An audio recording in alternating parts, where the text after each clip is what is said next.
নমস্কার। শ্রুতি সাহিত্যে আপনাদের সবাইকে জানাই আরও একবার স্বাগত। আশা করছি সবাই ভালো আছেন।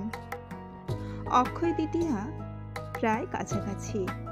এরপরেই আসবে বুদ্ধ পূর্ণিমা, যা কিন্তু আমরা খুব বড়ভাবে পালন করে থাকি এবং এই দিনটিকে কিন্তু আমরা একটি শুভ দিন হিসাবে গণনা করে থাকি এবং এই দিনটির কোনো নক্ষত্র তিথি দেখতে হয় না, এটি সর্বক্ষণে শুভ বলে বিবেচিত হয়। চলুন আজকে সেই বুদ্ধ পূর্ণিমার সম্পর্কে জেনে নেব। কবে পড়ছে, শুভ তিথি কী এবং বুদ্ধ পূর্ণিমা কেন পালিত হয়, বুদ্ধদেব কে ছিলেন ইত্যাদি বিষয়গুলি আমাদের জানা অত্যন্ত প্রয়োজনীয়। কারণ আমরা কোনো বিষয় যখন পুরোপুরিভাবে জানতে পারবো তখন আমাদের আরও ভালো লাগবে, তার কারণ জানতে পারলে আমাদের আরও ভালো লাগবে। বুদ্ধ পূর্ণিমা শুনেছি, এটি শুভও শুনেছি, কিন্তু বুদ্ধ পূর্ণিমা কেন পালিত হয়, এই বুদ্ধদেব গৌতম বুদ্ধ কে ছিলেন, কেন এই দিনটি এত বড় করে পালিত হয়, এইসব কিছুই জানলাম না, তাহলে এর মাহাত্ম্য আমরা জানবো না। কিন্তু এই ছোট্ট ভিডিওটির মাধ্যমে যদি আমরা বুদ্ধ পূর্ণিমা সম্পর্কে সম্পূর্ণ জ্ঞান ধারণা তৈরি করে নিতে পারি তবে বেশ হয়, তাই না? চলুন আজকে শুরু করি। বুদ্ধ পূর্ণিমা 2025 সালের 12ই মে সোমবার পালিত হবে।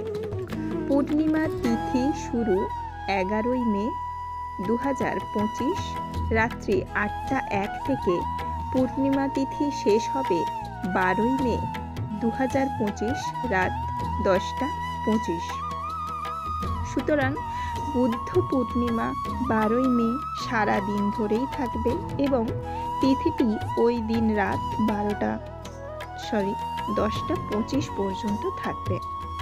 এবার বলবো বুদ্ধ পূর্ণিমা কেন পালিত হয়। বুদ্ধ পূর্ণিমা পালিত হওয়ার কিছু কারণ রয়েছে। গৌতম বুদ্ধের জন্ম এই পবিত্র তিথিতেই খ্রিস্টপূর্ব 623 অব্দে নেপালের লুম্বিনীতে শাক্যমুনি বংশের রাজা শুদ্ধোধন রানী মায়াদেবীর পুত্র সিদ্ধার্থের জন্ম হয়েছিল, যিনি পরবর্তীতে গৌতম বুদ্ধ নামে পরিচিত হন। বুদ্ধত্ব লাভ অর্থাৎ বোধি লাভ খ্রিস্টপূর্ব 588 অব্দে 35 বছর বয়সে বিহারের বোধগয়ায় এক বোধি গাছের নিচে দীর্ঘ তপস্যার পর ওই বৈশাখী পূর্ণিমা তিথিতেই সিদ্ধার্থ জ্ঞান লাভ করে, বুদ্ধত্ব অর্জন করে। মহা পরিনির্বাণ খ্রিস্টপূর্ব 543 অব্দে 80 বছর বয়সে কুশীনগরে এই পূর্ণিমা তিথিতেই গৌতম বুদ্ধের দেহত্যাগ করেন ও নির্বাণ লাভ করেন। একই দিনে বুদ্ধের জন্মদিনের এই তিনটি গুরুত্বপূর্ণ ঘটনা সংঘটিত হওয়ায় বৌদ্ধ ধর্মাবলী অবলম্বনে এই দিনটি অত্যন্ত পবিত্র এবং তাৎপর্যপূর্ণ।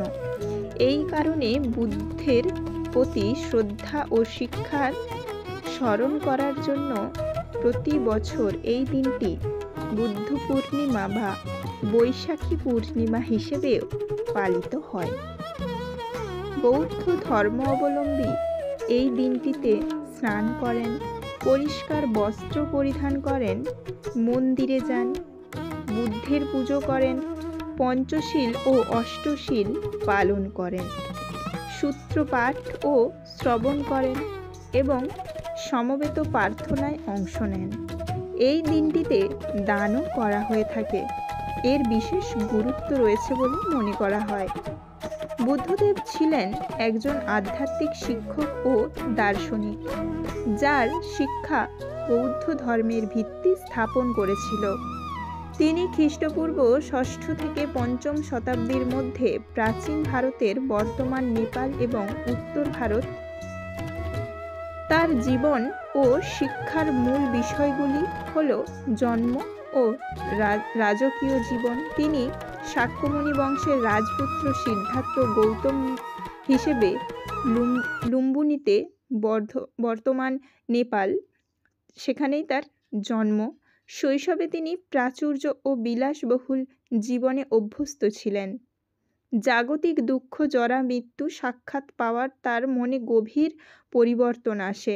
মানুষের দুঃখের কারণ ও তার নিবৃত্তি অনুসন্ধানের জন্য 29 বছর বয়সে তিনি রাজপ্রাসাদ ত্যাগ করে সন্ন্যাসী জীবন গ্রহণ করেন।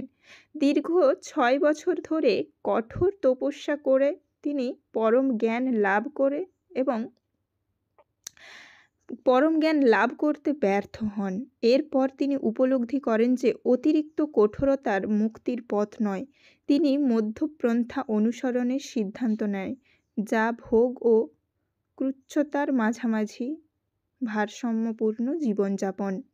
বিহারের বোধগয়ার এক বোধি গাছের নিচে ধ্যান করার সময় তিনি পরম জ্ঞান ও বোধি লাভের কারণে বুদ্ধ নামে পরিচিত হন। বোধি লাভের পর বুদ্ধ তার জ্ঞান ও উপলব্ধি অন্যান্যদের কাছে প্রচার করতে শুরু করেন। তার প্রথম উপদেশ সারনাথে ধর্মচক্র প্রবর্তন সূত্র নামে পরিচিত।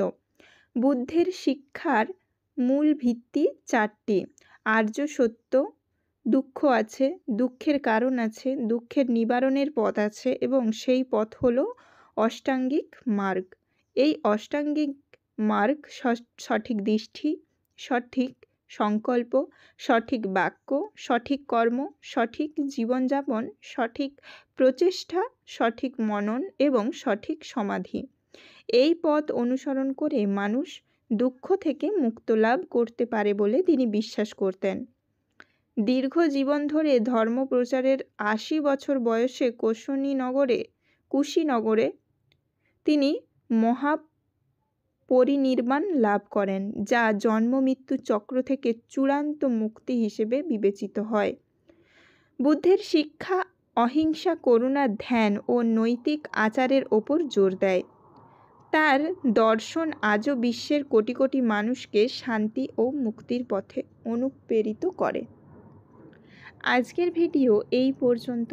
আমরা কিভাবে দুঃখ থেকে মুক্ত পেতে পারি সেটা বুঝতে পারলাম, কেন এই দিনটির এত গুরুত্ব সেটা বুঝতে পারলাম, এবং তার সাথে সাথে এটাও বুঝতে পারলাম যে এই পৃথিবীর যাবতীয় মায়া থেকে মুক্ত হতে, একটা বিলাসবহুল জীবন থেকে বেরিয়ে আসতে পেরেছিল সে, এবং তিনি মোক্ষ লাভ করতে পেরেছিলেন, নিজ ইচ্ছায় দেহ ত্যাগ করতে পেরেছিলেন। এইভাবেই তিনি তার দুঃখকে নিবারণ করতে পেরেছিলেন এবং নিজের ইচ্ছায় তিনি দেহ ত্যাগও করেছিলেন। তিনিও প্রায় ভগবানের সমান, ভগবান রূপেই আমরা তাকে পূজা করে থাকি। তিনি এইভাবেই হয়েছিলেন গৌতম বুদ্ধ। এই পূর্ণিমা তিথিতেই তাই এত শুভ এবং এত বড় করে পালন হয়ে থাকে। নমস্কার।